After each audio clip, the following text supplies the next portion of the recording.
Welcome to my YouTube channel which is knowledge heart. और आज हम अपने इस वीडियो में पढ़ने जा रहे हैं क्लास 6 एनसीईआरटी के हिस्ट्री सब्जेक्ट के चैप्टर 3 को, जो कि है हमारा आरंभिक नगर। तो जैसा कि हमने अपने पिछले 2 वीडियोस में देखा था कि हमने जो पिछले चैप्टर्स पढ़े थे 2, उसमें देखा कि कैसे जो आदि मानव थे, पुराने मानव जो थे, वो अपने भोजन के लिए एक जगह नहीं रहते थे। वो घुमंतुड़ों की तरह अपना जीवन यापन करते थे, एक जगह से दूसरी जगह जाते थे, जंगलों जंगलों घूम करके अपने शिकार का पता लगाते थे, फल कंद मूल इकट्ठा करके अपने जीवन का निर्वाह करते थे, एक जगह पे नहीं रहते थे। फिर लेकिन उनके जीवन में बदलाव आया, जलवायु में परिवर्तन हुआ, कैसे कुछ फसल जो है प्राकृतिक रूप से उगे, कैसे वो लोग जो है कृषक बने धीरे धीरे, कैसे वो पशु पालने लग गए और एक जगह पे रहने लग गए। तो उनका जीवन जो है घुमंतु से एक स्थायी जीवन की ओर बढ़ा। तो पिछले 2 चैप्टर्स में तो हमने ये देखा था कि उनका जीवन कैसे एक स्थायी जीवन की तरफ बढ़ा। ठीक है, तो आज हम अपने इस चैप्टर में पढ़ेंगे आरंभिक नगर के बारे में। तो हमने तो देखा कि वो लोग कैसे कृषि करे, कैसे पशुपालक बने। तो बेसिकली वो एक गांव वाला जीवन उन्होंने जिया। तो हुआ क्या कि उसके बाद तो उनके जीवन में और धीरे धीरे बदलाव आया, बदलाव आते गया, तभी तो हम आज यहाँ पे हैं। तो क्या तो फिर गांव से शहर भी बसे होंगे, नगर भी बने होंगे। तो उस वक्त के आरंभिक नगर जो थे वो कैसे थे, वहाँ पे कैसे लोग रहते थे, किस तरह का व्यापार होता था, इन सब के बारे में पूरे डिटेल में हम लोग अपने इस चैप्टर में पढ़ने जा रहे हैं। तो ठीक है, जो चलते हैं और पढ़ाते हैं अपने इस वीडियो को आगे। तो चैप्टर की शुरुआत होती है 2 लड़कों से, जो कि है जसपाल और हरप्रीत। ये दोनों अपने घर के पास की गली में क्रिकेट खेल रहे होते हैं। तो उन्होंने देखा कि कुछ लोग उस खंडर घर की तारीफ कर रहे होते हैं, जिसे गली के बच्चे भूतहा घर कहा करते थे। जहाँ वो लोग क्रिकेट खेल रहे थे वहीं पे कुछ लोग खड़े होते हैं और वो लोग एक खंडर घर, वहीं पे एक खंडर घर होता है पास में, उसकी तारीफ कर रहे होते हैं। लेकिन वो जो बच्चे थे वो लोग उन्हें उस घर को भूतहा घर कहा करते थे। तो एक ने कहा इसकी वास्तुकला को देखो। तो वहीं जो लोग खड़े होकर बात कर रहे थे उनमें से एक ने कहा कि इसकी वास्तुकला तो देखो, क्या आपने कहीं लकड़ी पर इतनी सुंदर नक्काशी देखी है? तो दूसरी महिला ने कहा हमें मंत्री जी को पत्र लिखकर कहना चाहिए कि वह इस खूबसूरत घर को सुरक्षित रखने के लिए इसकी मरम्मत कराने की व्यवस्था करे। एक महिला कहती है कि इसकी वास्तुकला देखो, क्या तुमने कभी लकड़ी पर इतनी सुंदर नक्काशी देखी है? तो उस पर दूसरी महिला कहती है कि हमें मंत्री जी को इसके लिए पत्र लिखना चाहिए ताकि वह इस खूबसूरत घर की मरम्मत करा सके, सुरक्षित रख सके। तो ये सब सुनकर जो है जसपाल और हरप्रीत सोचने लगे कि इस पुराने खंडहर से लोगों को इतना लगाव क्यों हो सकता है। तो वो जसपाल और हरप्रीत सोचने लगे कि हम लोग जिस घर को भूतहा घर कहते हैं, जो किसी काम का नहीं है, खंडहर की तरह पड़ा हुआ है, उसमें लोगों की इतनी दिलचस्पी क्यों है, वो लोग क्यों इसे सुरक्षित करना चाहते हैं, इसके लिए क्यों मंत्री को पत्र लिखना चाहते हैं। उन लोग को आश्चर्य हुआ। तो यहाँ पे क्या है ना कि हो सकता है कि वो घर जो है ऐतिहासिक महत्व का होगा, उसमें किसी इतिहास छुपा होगा उसमें। वो आज का नहीं, बहुत पुराने टाइम के किसी राजा महाराजा का हो सकता है बनवाया हुआ घर होगा। तो जो उस पे जो नक्काशी की हुई थी वो आज के टाइम पे उन्हें नहीं देखने को मिलती होगी। तो इसीलिए उन्होंने कहा कि इतनी सुंदर नक्काशी है और ये ये इतिहास का एक स्रोत के रूप में मिला है, तो इसे हो सकता है, मतलब इतिहास का हमें बताती है, इतिहास के बारे में। तो इसलिए हमें मंत्री जी को बता करके इसको सुरक्षित रखना चाहिए। ठीक है, तो चलते हैं, आगे बढ़ते हैं। और नेक्स्ट टॉपिक है हड़प्पा की कहानी। तो अब उस वक्त के जो सबसे आरंभिक नगर थे उसमें हड़प्पा नगर के बारे में हम पढ़ेंगे। अक्सर पुरानी इमारत अपनी कहानी बताती है। हर किसी का अपना इतिहास होता है, इमारत का भी अपना इतिहास होता है। तो इमारत अपनी कहानी बताती है। लगभग 150 साल पहले जब पंजाब में पहली बार रेलवे लाइनें बिछाई जा रही थी, तो इस काम में जुटे इंजीनियरों को अचानक हड़प्पा पुरास्थल मिला, जो आधुनिक पाकिस्तान में है। उन्होंने सोचा कि यह एक ऐसा खंडर है जहाँ से अच्छी ईंटें मिलेंगी। यह सोचकर वे हड़प्पा के खंडरों से हजारों ईंटें उखाड़ ले गए, जिससे उन्होंने रेलवे लाइन बिछाई। इससे कई इमारतें पूरी तरह नष्ट हो गई। तो लगभग 150 साल पहले, पिछले हमने चैप्टर में देखा था कि रेल की शुरुआत कब हुई थी। तो वही है कि 150 साल पहले जब पंजाब में पहली बार रेलवे बिछाई जा रही थी, तो वहाँ पे जो इंजीनियर लगे हुए थे उस काम को करने के लिए, रेलवे लाइन बनाने के लिए, उनको वहाँ पे अचानक से हड़प्पा का पुरास्थल मिलता है। ये जो पंजाब जहाँ रेलवे लाइनें बिछाई जा रही थी, ये पाकिस्तान वाला, हमारा पंजाब का 2 हिस्सा है। एक पंजाब हमारे इंडिया में आता है और एक पंजाब जो है पाकिस्तान ने लेकर के रखा। तो वो पाकिस्तान वाले हिस्से में रेलवे लाइनें बिछाई जा रही थी, वहीं पर इंजीनियरों को एक हड़प्पा पुरास्थल मिला। तभी उन्हें ये नहीं पता था कि ये कोई पुरास्थल है। तो उनको एक खंडहर जैसा मिला जहाँ पे कि ईंटें बहुत अच्छी थी। तो वो उन लोगों ने इस ईंटों को सोचा कि इससे क्यों ना हम लोग रेलवे लाइन बिछाने में इसका प्रयोग करें। तो इसलिए वो लोग वहाँ से हजारों ईंटें लेकर के आए, जिससे कि वहाँ पे जो बहुत सारे इमारतें थी वो भी टूट गए, नष्ट हो गए। तो लेकिन उसके 80 साल पहले पुरातत्वविदों ने इसके स्थल को ढूंढा और तब पता चला कि यह खंडहर उपमहाद्वीप के सबसे पुराने शहरों में से एक है। लेकिन बाद में जो है उसके लगभग 80 साल पहले जो है पुरातत्वविदों ने जब पता लगाया, उस स्थल को ढूंढा, तब पता चला कि ये इस उपमहाद्वीप का, जो हमारा जो ये उपमहाद्वीप है, इसमें से ये सबसे पुराने शहर का खंडर है। यानी कि सबसे पहला शहर जो बसा था वो उसका ये खंडर था, उसकी इमारतें थी, जिससे कि इन इंजीनियरों ने बहुत सारे इसके इमारतों को नष्ट कर दिया, इसके ईंटों को नष्ट कर दिया। चूँकि इस नगर की खोज जो है सबसे पहले हुई थी, इसीलिए बाद में मिलने वाले इस तरह के सभी पुरास्थलों में जो इमारतें और चीज़ें मिली उन्हें हड़प्पा सभ्यता की इमारत कहा गया। तो ये नगर जो थे सबसे पहले खोजे गए। धीरे धीरे बाद में भी इनके जो हैं अलग अलग इमारतें, अलग अलग स्थानों पर अलग अलग चीज़ें मिली। तो जो भी मिल रहे थे, इनसे जुड़े जो भी चीज़ें बाद में भी मिल रही थी, उन्हें हड़प्पा सभ्यता की इमारतों में शामिल किया गया। इन शहरों का निर्माण लगभग 4700 साल पहले हुआ था। तो ये हड़प्पा जो शहर बसा था लगभग 4700 साल पहले, आज से 4700 साल पहले। यहाँ हमसे पूछा जा रहा है, प्रायः पुरानी इमारतों को तोड़कर उनकी जगह नए भवन बनाए जाते हैं। क्या तुम्हें लगता है कि पुरानी इमारतों को सुरक्षित रखना चाहिए? तो अगर वो इमारत जो है अगर किसी ऐतिहासिक महत्व की नहीं है, किसी काम की नहीं है, पुरानी जर्जर हो चुकी है, तो हमें उसकी जगह तोड़कर नई इमारतें बनानी चाहिए। लेकिन अगर हमें उसमें पता चलता है कि ये इमारत जो है किसी ऐतिहासिक स्रोत के रूप में है, किसी इतिहास को संजोए हुए है, तो हमें उसे नष्ट बिल्कुल नहीं करना चाहिए, बल्कि उसे और उसमें जो है उसको सुरक्षित रखना चाहिए, उसकी मरम्मत करवा करके उसे सुरक्षित रखना चाहिए। तो अगर इमारतें जो है ऐतिहासिक स्रोत की हैं, उसमें कुछ हमें ऐसी चीज़ें मिलती हैं जो आज के टाइम पे हमें देखने को नहीं मिलती है, तो हमें उसे जरूर से जरूर सुरक्षित रखना चाहिए। अब है कि इन नगरों की विशेषता क्या थी। अब जो सबसे पुराने शहर थे, उस टाइम के सबसे पुराने नगर बसे, तो इन नगरों की क्या क्या विशेषताएं थी यहाँ पे हम देखेंगे।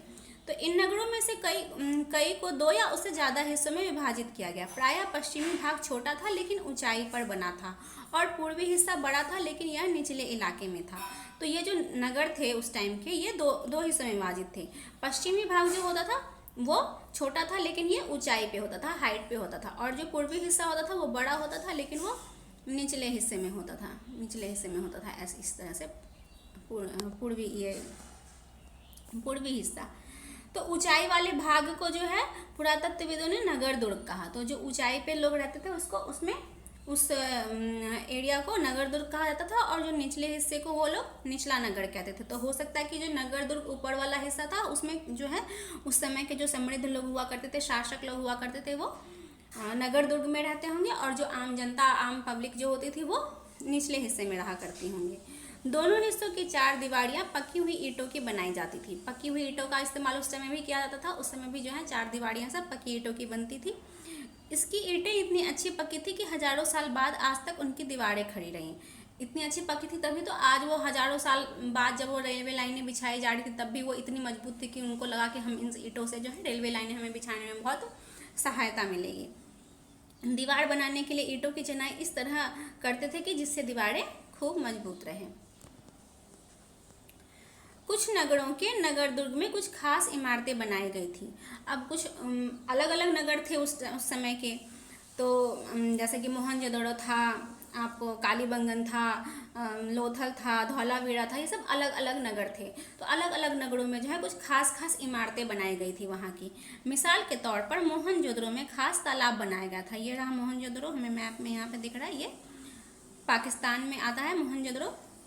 वहाँ पे जो है एक खास तालाब बनाया गया था। मोहनजोदड़ो का तालाब सबसे फेमस था, जिसे पुरातत्वविदों ने महान स्नानागार कहा है। और पुरातत्वविदों ने जब इस स्नानागार को खोजा तो इसका नाम महान स्नानागार कहा गया। इंग्लिश में से ग्रेट बाथ कहते हैं। इस तालाब को बनाने में ईंट और प्लास्टर का इस्तेमाल किया गया था। इसे बनाने में ईंट और प्लास्टर का इस्तेमाल किया गया था, और इसमें पानी का रिसाव रोकने के लिए प्लास्टर के ऊपर चारकोल की परत चढ़ाई गई थी। पानी का ज़्यादा रिसाव ना हो सके, इसके लिए उसमें जो है उस प्लास्टर के ऊपर चारकोल की जो होती है वो परत चढ़ाई गई थी। इस सरोवर में 2 तरफ से उतरने के लिए सीढ़ियाँ होती थी, और ये जो तालाब था इसमें 2 तरफ से सीढ़ियाँ होती थी उतरने के लिए, ठीक है। और चारों ओर कमरे बनाए गए थे, और सीढ़ियाँ जो है उतरने के लिए 2 तरफ से थी, और चारों तरफ जो है कमरे बनाए गए थे। हो सकता है चारों तरफ कमरे में कपड़े उपड़े बदलने के लिए बनाए जाते थे। इसमें भरने के लिए पानी कुएं से निकाला जाता था। उपयोग के बाद इसे खाली कर दिया जाता था। शायद यहाँ विशिष्ट नागरिक विशेष अवसरों पर स्नान किया करते थे। और इस तालाब में जो है आसपास जो कुएं होते थे उन्हीं कुओं से पानी निकाल करके इनमें पानी भरा जाता था और इसे किसी खास अवसर पे ही इस्तेमाल किया जाता था। ये नहीं कि हमेशा इसका यूज जो है कभी भी कोई आम जनता कोई भी आके कर लेगा, नहीं। जो खास उस वक्त के लोग होते थे, हो सकता है उस वक्त के शासक जो हुआ करते थे वो किसी खास मौक़ों पर जो है किसी राज्याभिषेक के टाइम पे या फिर किसी पर्व पे या किसी खुशी के मौके पे उस तालाब में स्नान करते होंगे, ठीक है। तो जब भी वो कुछ उन्हें उसमें तालाब में स्नान करना होता था कोई किसी खास अवसर पे, तो उसमें पानी भरा जाता था कुओं से और उसके बाद जब वो कार्यक्रम समाप्त हो जाता था उसके बाद उसमें से पानी निकाल दिया जाता था, फिर वो खाली हो जाता था। कालीबंगा और लोथल जैसे अन्य नगरों में अग्निकुंड मिले हैं, ठीक है। अब हम कालीबंगा और लोथल को देखेंगे यहाँ मैप पे, कहाँ पे है कालीबंगा और कहाँ पे है लोथल। ये रहा कालीबंगा, कालीबंगा हमारे ये रहा, और ये रहा लोथल। लोथल गुजरात में आता है, कालीबंगा शायद राजस्थान में आता है। तो कालीबंगा और लोथल से जो है अग्निकुंड मिले हैं, यहाँ संभवतः यज्ञ किए जाते होंगे। हड़प्पा, मोहनजोदड़ो और लोथल जैसे कुछ नगरों में बड़े बड़े भंडार गृह भी मिले हैं। तो हो सकता है कालीबंगा और लोथल में जो अग्निकुंड मिले थे तो वो उन अग्निकुंडों को भी वहाँ के जो है खास लोग जो हैं किसी खास अवसरों पर उसमें में प्रयोग करते हैं, किसी अनुष्ठान के लिए, किसी यज्ञ के लिए। तो उस वक्त से लेके आज तक हम अग्नि को जो है पवित्र मानते हैं। हमें लगता है कि भगवान को अगर हम कुछ अग्नि को अर्पित करेंगे तो वो भगवान को मिलेगा, तो इसलिए जो है वो लोग कोई भी यज्ञ करते थे, अनुष्ठान करते थे तो उसमें प्रसाद के रूप में अग्नि में डाल देते। तो बड़े बड़े अग्निकुंड जो हैं लोथल और कालीबंगा में देखने को मिले हैं। और हड़प्पा, मोहनजोदड़ो और लोथल इन जगहों पे जो है बड़े बड़े भंडार गृह मिले हैं। तो याद रखिए मोहनजोदड़ो में जो है हमें क्या कहता है स्नानागार भी मिला है, और फिर लोथल और कालीबंगन से यज्ञ कुंड मिले हैं, और हड़प्पा, मोहनजोदड़ो और लोथल इन जगहों पे बड़े बड़े भंडार गृह भी मिले हैं। अगर आप कॉम्पिटिटिव एग्ज़ाम्स की तैयारी करें तो इन सब चीज़ों को जरूर ध्यान में रखें कि महान स्नानागार कहाँ मिला है, मोहनजोदड़ो में मिला है, और जो है कालीबंगा और लोथल में अग्निकुंड मिले हैं, और हड़प्पा, मोहनजोदड़ो और लोथल से हमें बड़े बड़े भंडार गृह भी मिले हैं। यहाँ पे देखिए इस महान स्नानागार का यहाँ पे चित्र बनाया गया है। यहाँ पे आप देख रहे हैं कि ये यहाँ पे कुंड है, इसी में पानी डाला जाता था, यहाँ पे स्नान करने के लिए इसमें पानी भरा जाता था। और ये रही सीढ़ियाँ, यहाँ से इधर से भी हैं और इधर से भी है, दोनों तरफ से सीढ़ियाँ थी, और ये चारों तरफ कमरे हुआ करते थे, ठीक है, दिख रहा है, जिसमें लोग कपड़े हो सकता है बदला करते थे। तो इस तरह का कुछ स्ट्रक्चर जो है उस टाइम पे ये महान स्नानागार का मिला है मोहनजोदड़ो से। यहाँ पे देखिए हड़प्पा के नगरों में चिनाई किस तरह से की जाती थी, यहाँ पे चिनाई कर रहा है एक मजदूर।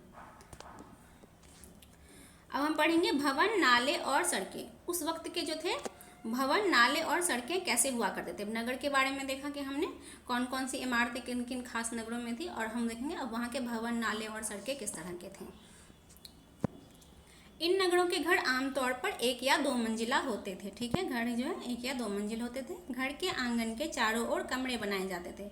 आप देखते होंगे अभी भी जो अगर आप गांव में जाते हैं तो इसी स्ट्रक्चर का कुछ घर होता है, जो कि आंगन होते हैं बड़े से और आंगन के चारों तरफ कमरे होते हैं। तो उस वक्त ऐसा ही था। अधिकांश घरों में एक अलग स्नानागार होता था और कुछ घरों में कुएं भी होते थे। कुछ घरों में है कुएं होते थे और कुछ घरों में जो है अलग से स्नानागार भी बनाया जाता था कमरों के साथ साथ। कई नगरों में ढके हुए नाले थे और इन्हें सावधानी से सीधी लाइन में बनाया जाता था। अब देखिए उस वक्त जो है ड्रेनेज सिस्टम का भी लोगों की सोच इतनी डेवलप हो गई थी, उन्होंने ड्रेनेज सिस्टम यानी नालों की भी जो है नालों का सिस्टम भी बनाया था, और वो नाले जो होते थे वो ढके हुए होते थे।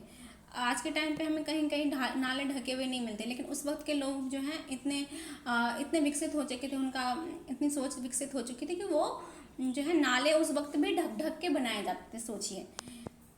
और वो जो नाले होते थे वो एक सीधी लाइन में बनाई जाती थी। हर नाले में हल्की सी ढलान होती थी ताकि पानी आसानी से बह सके, और हर नाले में जो है थोड़ा थोड़ा ढलान होता था ताकि वो अच्छे से जो है स्लोप से बह सके। अक्सर घरों की नालियों को सड़कों की नालियों से जोड़ दिया जाता था, जो बाद में बड़े नालों में मिल जाते थे। तो घर के बगल में नाले बनाए जाते थे, उस नाले को जो है सड़क के नालों से जोड़ा जाता था, फिर वो जा करके जो है एक बड़े से नाले में मिल जाती थी। नालों के ढके होने के कारण जो है इनमें जगह जगह पर मेन होल बनाए गए थे। अभी भी आप देखते होंगे कि वो मेन होल गोल जैसा जो एक पत्थर होता है रास्ते में ही आपको मिलता होगा कि ढका हुआ सा है, उसी को मेन होल कहते हैं, ढका हुआ रहता है। तो जब कभी भी उस नालों की सफाई करानी होती है तो उसमें इंसान घुसता है, किसी मानव को घुसाते हैं उसमें, और वो अंदर जा करके अगर उसमें अटक गया है या फिर कुछ सफाई करनी होती है उसकी नालों की, तो उसमें घुसकर सफाई करता है। तो उस वक्त भी ऐसा ही था कि नाले जो थे वो ढके होते थे पूरे, और एक जगह पे एक मेन होल आगे चल के बना दिया जाता था। अगर कभी उस नालों की सफाई करनी है तो उसमें से घुसकर इंसान जो है वो सफाई करता था, जिसके जरिए इनकी देखभाल और सफाई की जाती थी। घर, नाले और सड़कों का निर्माण योजनाबद्ध तरीके से एक साथ ही किया जाता था। तो जब भी घर बनते थे तो एक ही साथ योजना बनाई जाती थी कि किस तरह से घर के बगल में नाले बनाए जाएंगे, उनको सड़कों से जोड़ा जाएगा, फिर इस तरह से योजना बनाई जाती थी। अब है नगरीय जीवन। उस वक्त का नगरीय जीवन कैसा था, ठीक है। हड़प्पा के नगरों में बड़ी हलचल रहा करती होगी। यहाँ पर ऐसे लोग रहते होंगे जो नगर की खास इमारतें बनाने की योजना में जुटे रहते थे। तो हड़प्पा के नगर जो थे, हड़प्पा जो था उस वक्त का हो सकता है बड़ा नगर रहा होगा। यहाँ पे काफ़ी हलचल रहा करती होती थी।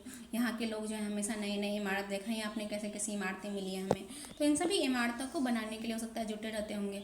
और जो बनवाते होंगे इन इमारतों को हो सकता है वहाँ के शासक होते होंगे। यह भी संभव है कि ये शासक लोगों को भेजकर दूर दूर से धातु, बहुमूल्य पत्थर और अन्य उपयोगी चीज़ें मंगवाते थे। और ये भी हो सकता है कि उस वक्त के जो शासक थे, अगर कोई इमारत बना रहे हैं या कुछ भी बनवा रहे हैं, तो उसके लिए जो है बहुमूल्य चीज़ें जो है अगर उनके पास जहाँ वो रह रहे वहाँ नहीं मिलती थी, तो वो दूर दूर भेज करके लोगों को, अपने प्रजा को भेज करके वहाँ से मंगवाया करते थे। शासक शायद लोग खूबसूरत मनकों तथा सोने चांदी से बने आभूषणों जैसी कीमती चीज़ों को अपने पास रखते होंगे। उस वक्त ऐसा था ही कि जो भी राजा महाराजा हुआ करते थे उनके पास खूब सारे सोने चांदी मिलते थे, उनके आभूषण बहुत सारे मिलते थे और कीमती चीज़ें बहुत ज़्यादा रहती थी। इन नगरों में लिपिक भी होते थे, जो लिपिक यानी कि जो कुछ लिखते थे, जो मुहरों पर तो लिखते ही थे और शायद अन्य चीज़ों पर भी लिखते होंगे जो बच नहीं पाई हैं। तो जो चीज़ें बच पाई, मुहर जो है उस वक्त के पत्थर पे बनाए जाते थे, तो पत्थर पे बनते थे तो वो बच गई हैं, उनमें पता चलता है उस वक्त की लिपि जो है किस तरह से लिखते थे लोग। तो जो लिपिक जो होते थे वो मुहरों पर लिखते थे, और भी अन्य चीज़ों पे लिखा होगा, लेकिन वो चीज़ें हो सकता है बच नहीं पाई, तो और चीज़ों के बारे में नहीं किस पे लिखते थे। इसके अलावा नगरों में शिल्पकार स्त्री पुरुष भी रहते थे और शिल्पकार भी होते थे, जो अपने घरों या किसी उद्योग स्थल पर तरह तरह की चीज़ें बनाते होंगे, ठीक है। लोग लंबी यात्राएं भी करते थे और वहाँ से उपयोगी वस्तुएं लाते थे। तो लोग जो है एक जगह से दूसरे जगह भी जाते थे, जैसे आज भी जाते हैं लोगों को, अगर अपने अपने शहर में, अपने राज्य में कुछ नहीं मिलता तो वो दूसरे जगह से वो चीज़ लेके आते हैं। तो उस वक्त भी लोग जो है ऐसा नहीं था कि नहीं जाते थे। हालांकि आज की तरह उस टाइम पे ट्रेन नहीं था, उस टाइम पे बस नहीं थी, फ्लाइट नहीं थी, लेकिन फिर भी लोग जाते थे। यातायात का साधन हो सकता है जानवरों की पीठ पे बैठ के जाते थे, या फिर हो सकता है उस वक्त बैलगाड़ी बन गई होंगी तो बैलगाड़ी पे जाते होंगे, तो लेकिन जाते थे, यात्राएं करने के लिए एक जगह से दूसरी जगह जाते थे।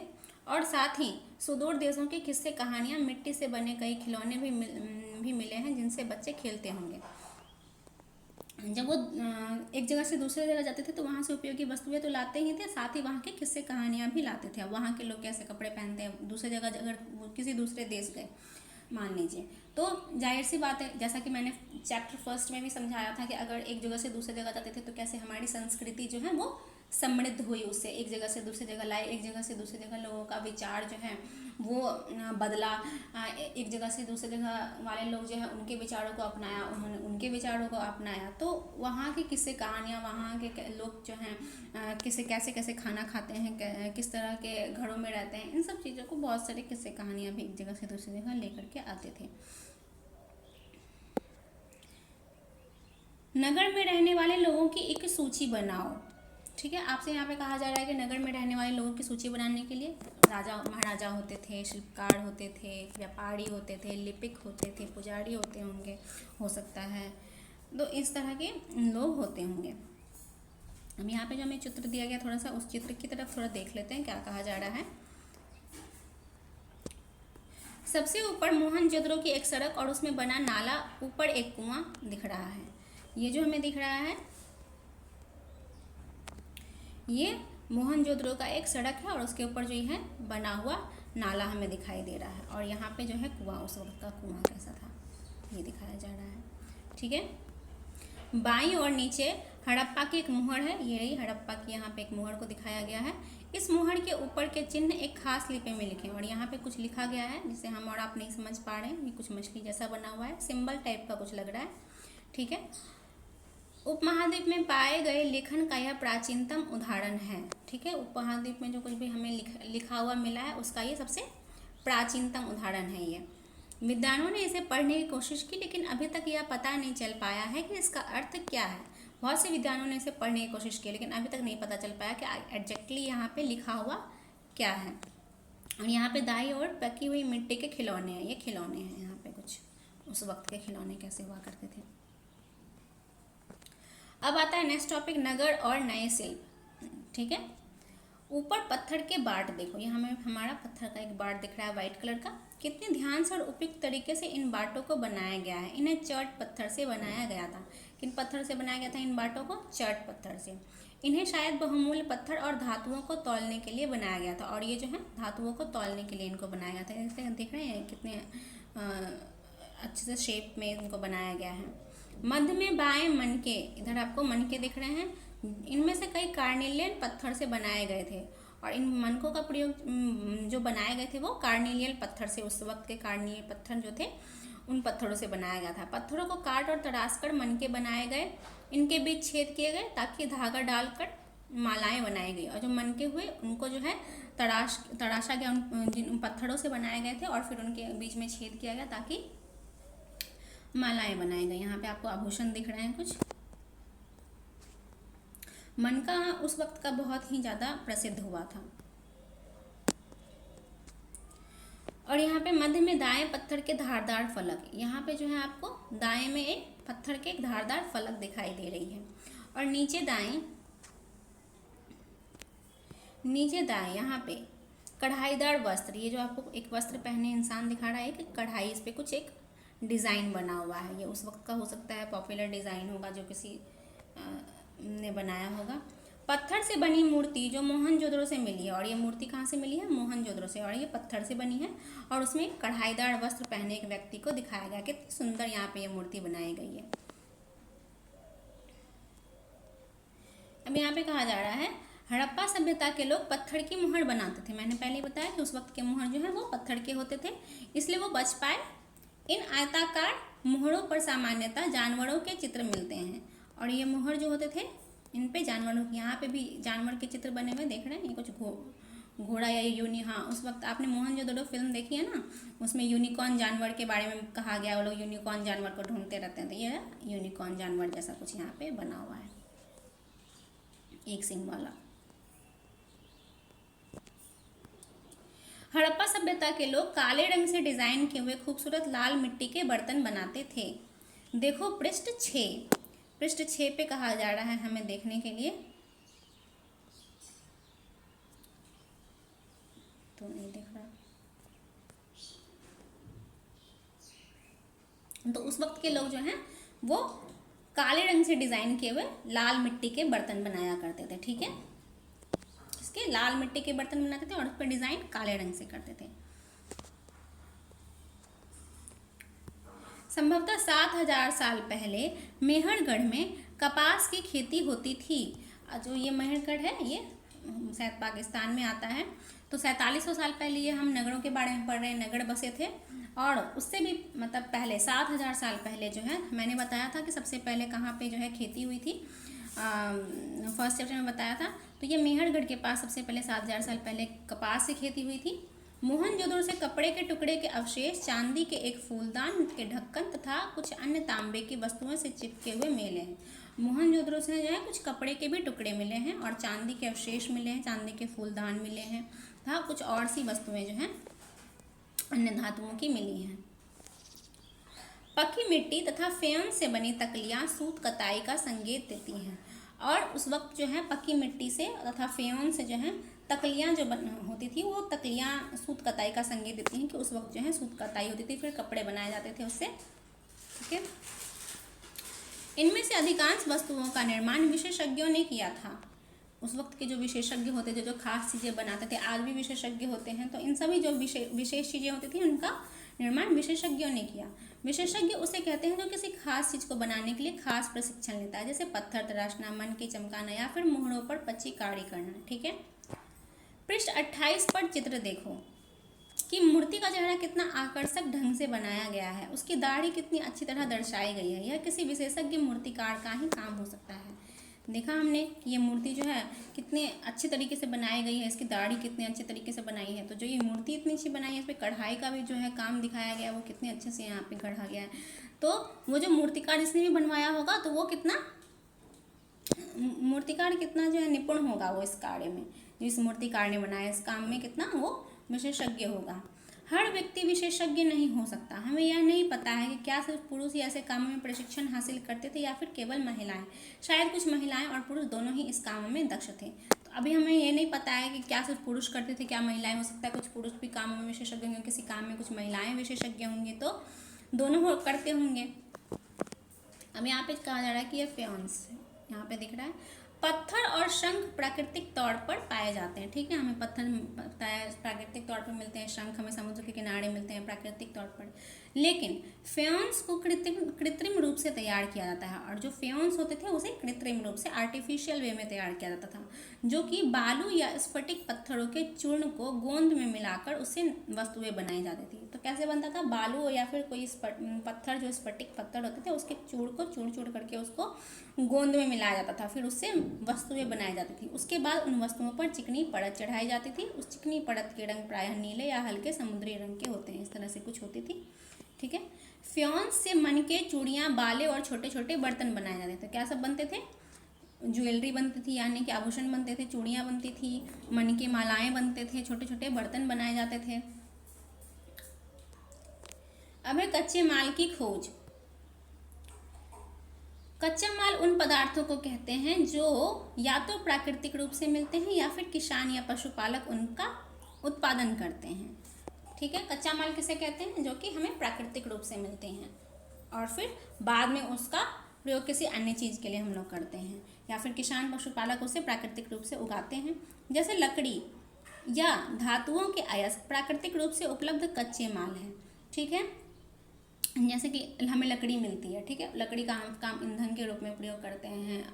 ठीक है, और भी कई चीज़ों में करते हैं। और धातुओं के अयस्क, हमें जो कोई भी धातु मिलती है वो हमें किससे, उसके अयस्क से प्राप्त होती है। तो ये सभी जो है उनके कच्चे माल के उदाहरण हैं।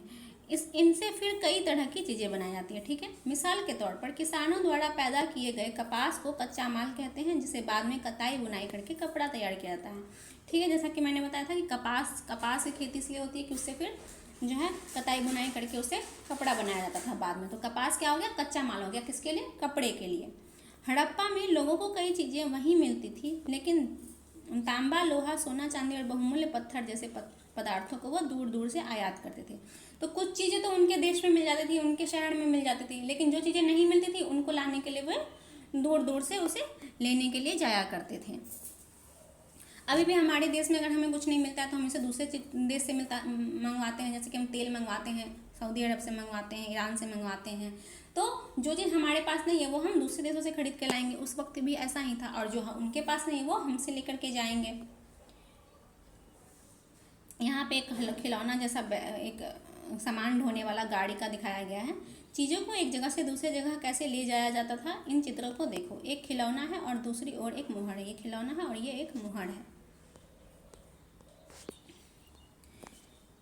क्या तुम बता सकते हो कि हड़प्पा के लोग यातायात के लिए किन साधनों का प्रयोग करते थे? पिछले अध्याय में क्या तुमको पहिए वाले वाहनों की जानकारी दी गई है? नहीं, हमें तो पहिए वाले जानवरों की जानकारी नहीं मिली थी पिछले चैप्टर में। हो सकता है कि ये शहर बसे थे, तो शहर तक आते आते लोगों ने बैलगाड़ी बनवाना या जानवरों की गाड़ियाँ बनवाना शुरू कर दी हो, जिस पर ढोकर वो एक जगह से दूसरी जगह जो है सामान ले जाया करते होंगे, या फिर जानवरों पे भी चढ़ के जाते होंगे। यातायात का यही साधन रहा होगा। जाहिर सी बात है, ट्रेन बसें तो नहीं हुई होंगी। और ये एक मुहर का यहाँ में चित्र दिखाई दे रहा है। इस पर भी कुछ हमें पक्षी या जानवरों के दिख रहे हैं, चित्र बने हुए हैं।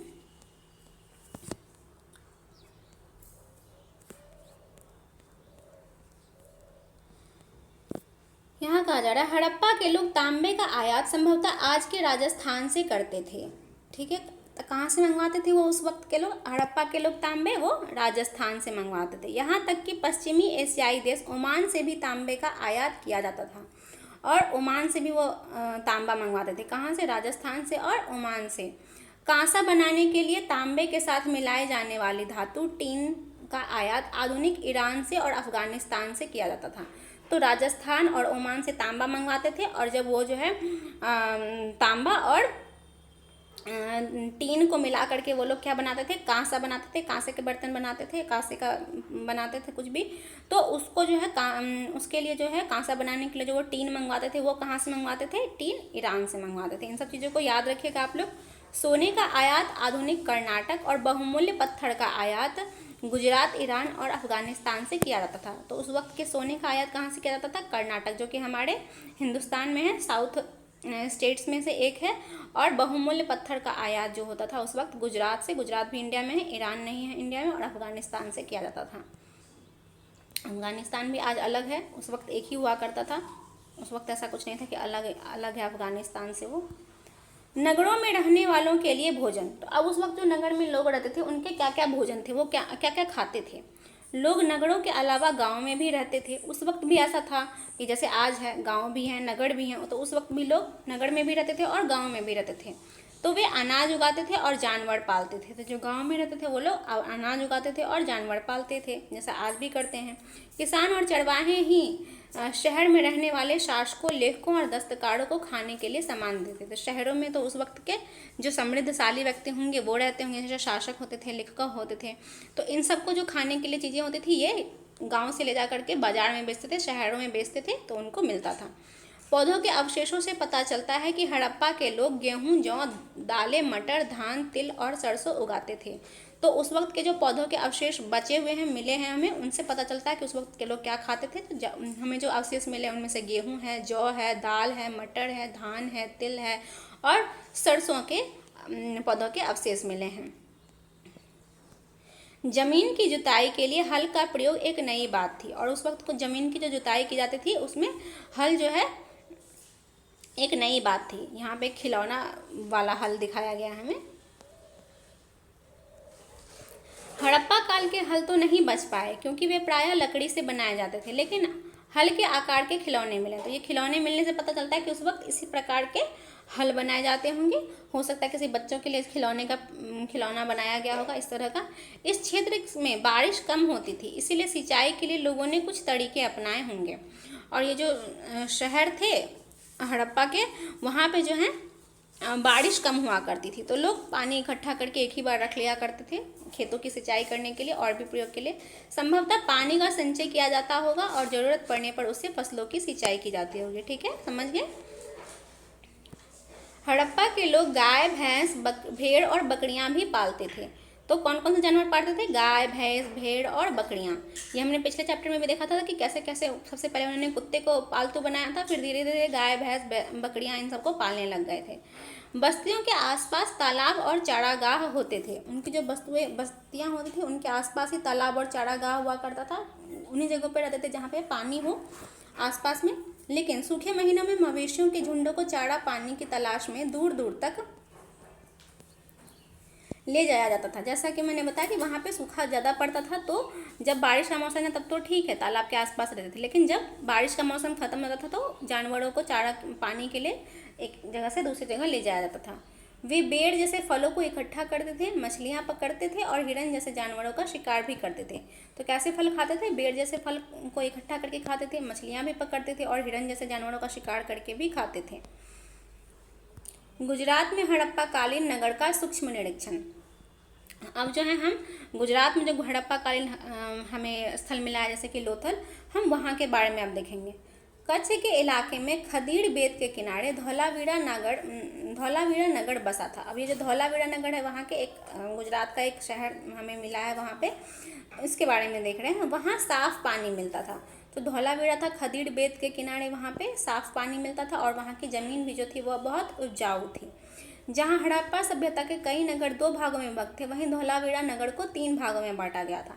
हमने देखा कि कैसे जो नगर था वो पश्चिमी हिस्सा जो था वो छोटा हुआ करता था और उछले भागों में हुआ करता था, जैसे कि नगर दुर्ग कहा जाता था, और पूर्वी हिस्सा जो होता था वो बड़ा होता था और वो निचले हिस्से में होता था।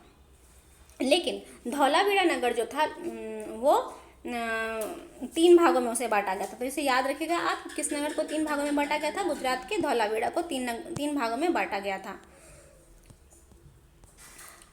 इसके हर हिस्से के चारों ओर पत्थर की ऊंची ऊंची दीवार बनाई गई थी। ठीक है, इसके चारों ओर जो है पत्थर की ऊंची ऊंची दीवार बनाई गई थी नगर दुर्ग की तरह। इसके अंदर आने जाने के लिए बड़े बड़े प्रवेश द्वार होते थे। इस नगर में एक खुला मैदान भी था जहां सार्वजनिक कार्यक्रम आयोजित किए जाते थे। और इस धौलावीरा जो जगह थी वहाँ पे जो है अंदर घुसने के लिए जो है बड़े बड़े प्रवेश द्वार होते थे। हो सकता है काफ़ी समृद्धशाली लोग वहाँ पे रहते होंगे। इस नगर में एक खुला मैदान भी था जहाँ पे सार्वजनिक कार्यक्रम आयोजित किए जाते थे। कभी कोई मेला लग गया या फिर कभी कोई कार्यक्रम आयोजित इसी मैदान में होता था। यहाँ मिले कुछ अवशेषों में हड़प्पा लिपि के बड़े बड़े अक्षरों को पत्थर में खुदा पाया गया है। तो यहाँ से जो लिपि के कुछ अवशेष मिले हैं, कुछ पत्थरों में जो खुदा गया है, तो वहाँ पे बड़े बड़े अक्षरों को पत्थरों में गुदवाया गया था। इन अभिलेखों को संभवतः लकड़ी में जड़ा गया था। और ये जो अभिलेख थे ये पत्थर में नहीं, जो है इन अभिलेखों को संभवतः लकड़ी में जड़ा गया था। अच्छा, लकड़ी में इनको जो है गुदवाया गया था। यह एक अनोखा अवशेष है क्योंकि आमतौर पर हड़प्पा के लेख मुहर जैसे छोटी वस्तुओं पर पाए जाते थे। ठीक है, तो धौलावीरा से जो हमें मिले हैं मुहर जो मिले हैं वो लकड़ी पे जड़ा गया था। ठीक है, गुजरात की खंभात की खाड़ी में मिलने वाली साबरमती की एक उपनदी के किनारे बसा लोथल नगर ऐसा स्थान था जहाँ की कीमती पत्थर जैसा कच्चा माल आसानी से मिल जाता था। तो गुजरात में जो है खंभात की खाड़ी में जाके मिलने वाली साबरमती नदी की एक उपनदी के किनारे बसा कौन सा नगर था? ये लोथल था, जहाँ पे कि कीमती पत्थर जैसे कि कच्चा माल आसानी से मिल जाता था। तो कीमती पत्थर के कच्चा माल जो है उस लोथल नगर में आसानी से मिलते थे। और यहाँ पे शंख भी मिलते थे। धातुओं से बनाई गई चीज़ों का एक महत्वपूर्ण केंद्र था। तो हो सकता है उस वक्त का लोथल जो है वो एक बड़ा बाजार रहा होगा। हमने देखा था कि लोथल में जो है अग्निकुंड भी मिले थे। इस नगर में एक भंडार गृह भी था। हमने देखा था मोहनजोदड़ो, लोथल और हड़प्पा में हमें भंडार गृह भी मिला था, तो यहाँ पे वही कहा जा रहा है। तो लोथल में जो है एक भंडार गृह भी मिला था और जो है वहाँ से बहुमूल्य पत्थर भी मिलते थे। इस भंडार गृह से कई मोहरे और मुद्रांकन या मोहर बिंदी गीली मिट्टी पर दबाने से बने उनकी छाप मिले हैं। ठीक है, यहाँ पे भी बहुत सारी मोहरें मिली हैं। यहाँ पे जो चित्र बनाया हुआ है ये एक लोथल के बंदरगाह का चित्र है। यह बड़ा तालाब लोथल का यह बड़ा तालाब, ये जो बड़ा तालाब है यह लोथल का बंदरगाह रहा होगा, हो सकता है, जहाँ समुद्र के रास्ते आने वाली नावें रुकती थी। व्यापार के लिए जो नावें एक देश से दूसरे देश जाती थी, हो सकता है यहाँ से जो आती थी नावें समुद्र के रास्ते ये यहीं पे रुकती थी। संभवतः यहाँ पे माल चढ़ाया उतारा जाता था। तो लोथल जो है वहाँ से बंदरगाह का भी हमें पता चला है कि लोथल में बंदरगाह रहा होगा। तो आपसे पूछा जाएगा कि हड़प्पा काल का बंदरगाह कहाँ मिला है? तो यहाँ पे लोथल में, जो कि आधुनिक गुजरात में है। यहाँ पर एक इमारत मिली है जहाँ संभवतः मनके बनाने का काम होता था। और यहीं पे लोथल में जो है एक इमारत भी ऐसी मिली है जहाँ पे कि मनके बनाए जाते हैं। मैंने बोला उस वक्त के जो मनके होते थे काफ़ी प्रसिद्ध हुए थे, उससे मालाएं बनाई जाती थी, आभूषण बनाए जाते थे। पत्थर के टुकड़े, अधबने मनके बनाने वाले उपकरण और तैयार मनके भी यहाँ मिले हैं।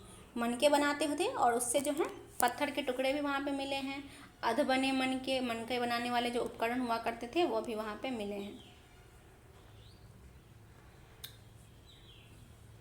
मुद्रा, मुहर और मुद्रांकन या मुहरबंदी। अब मुद्रा क्या थी, मुद्रांकन या मुहरबंदी क्या थी? मुहरों का प्रयोग सामान से भरे उन डब्बों तथा थैलों को चिन्हित करने के लिए किया जाता होगा। अब किसी व्यापारी ने या फिर किसी दुकान में या फिर जहाँ पे कुछ भी बहुमूल्य चीज़ें या फिर कुछ भी बनाई जाती होंगी, कुछ भी बनते होंगे, तो वो उनको पैकिंग की जाती हुई, जैसे अभी भी पैक किया जाता है, तो उस पर जो है इन मोहरों का प्रयोग किया जाता था। ठीक है, जिन्हें एक जगह से दूसरी जगह भेजा जाता था। एक जगह से दूसरी जगह जाते थे तो उनकी पहचान करने के लिए इन पर जो है मुहरबंदी की जाती थी। थैलों को बंद करने के बाद उनके मुहानों पर गीली मिट्टी पोत कर उन पर मुहर लगाई जाती थी। ठीक है, कैसे उस वक्त में मुहर लगाई जाती थी? थैलों को पैक कर दिया जाता था, उसके बाद उस पर जो है उसके मुहाने पर यानी कि उसके ओपनिंग पर जो है गीली मिट्टी लगाई जाती थी, फिर उस पर मुहर लगाई जाती थी और फिर मुहर की छाप को मुहरबंदी कहते थे। उसका एक छाप बनाया जाता था, फिर उस पर उस छाप को लगा दिया जाता था। अगर यह छाप टूटी हुई नहीं होती थी तो यह साबित हो जाता था कि सामान के साथ छेड़छाड़ रास्ते में नहीं हुई है। सामान एक जगह से दूसरी जगह गई है तो अगर वो मुहर जो है, मुहर की छाप जो है वो अगर टूटी हुई नहीं होती थी तो उनसे समझ जाते थे कि रास्ते में इसके साथ छेड़खानी नहीं हो गया, कोई सामान जो माल है वो निकाला नहीं गया है रास्ते में। आज भी मुहर का प्रयोग होता है। पता लगाओ कि मुहरों का उपयोग किस लिए किया जाता है। आज भी इन्हीं सब चीज़ों के लिए मुहर का प्रयोग किया जाता है। कोई भी ब्रांड होता है वो अपना एक अलग मुहर बनाते हैं, तो हर मुहर का प्रयोग किया जाता है आज भी इन्हीं सब चीज़ों के लिए। तो आज की वीडियो में हम यहीं तक पढ़ेंगे, ठीक है। अपने नेक्स्ट वीडियो में इसी चैप्टर को हम आगे बढ़ाएंगे। यहाँ तक वीडियो देखने के लिए बहुत बहुत धन्यवाद। अगर आपको मेरा वीडियो पसंद आया हो तो मेरे इस वीडियो को लाइक करें और मेरे चैनल को सब्सक्राइब करें। धन्यवाद।